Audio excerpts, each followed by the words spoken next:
Do you expect loyalty from your friends?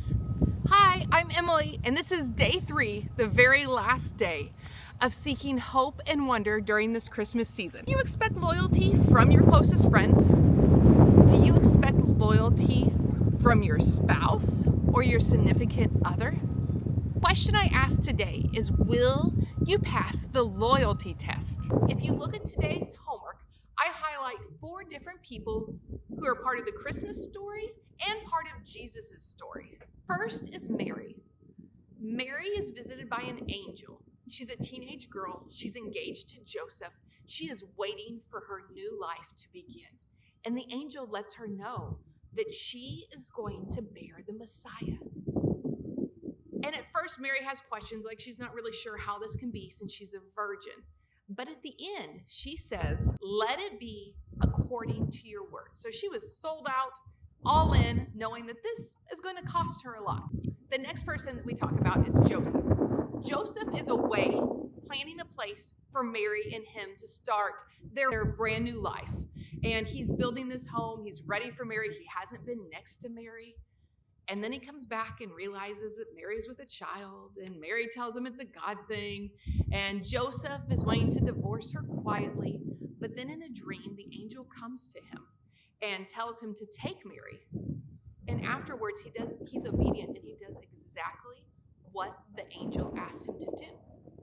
And that definitely cost him probably his reputation. Probably people were talking about, can you believe what Mary did, why Joseph was away? Both of them lined up with what the Lord's plan was for their life, no matter how it affected them. Next, we have the chief elders and priests. And they are out to get Jesus. They didn't like Jesus. Jesus wasn't lining up with what their religious culture was. Jesus also spoke very poorly of them, that they were in it for the attention, that they were putting on the people burdens that he never wanted them to bear. And so the priests and the elders were not happy with Jesus, and they plotted to kill Jesus. So Jesus kind of took all their thunder that they were getting and all the recognition that they were getting, and Jesus took it and what their tradition was and how they had always done things. He came and messed it all up. And they were very unhappy with it, and they were plotting of how to get rid of Jesus. And then they accomplished their task, and they gave Jesus to Pontius Pilate. And that's our 4th character that we talk about today. Pontius Pilate, he's not a Jew. He's not in the middle of any of this. And you can tell as a dialogue, if you read through the dialogue, that Pontius Pilate does not think that Jesus is guilty. And then Pontius Pilate's wife, she even has a bad dream about this whole situation and says, please don't get involved with this and don't persecute Jesus. Pontius Pilate really didn't want to go through with crucifying Jesus. And he tried to work around the system to get the people to pick someone different than Jesus. But at the end, Pontius Pilate had to make the decision, and he did make the call to crucify Jesus. So we're highlighting 4 different people, and 4 different people with really different backgrounds and really different stories. And I want you to kind of dive into their loyalty and what were they loyal to? What did they put on a top shelf, and what was not so important to them? All of these people had really hard decisions to make. During our lives, we're going to have some really tough times. And there's going to come a point that we will have to pass the loyalty test. Do we choose comfort without the Lord? Or do we choose to do the hard things with the Lord, knowing that he will provide?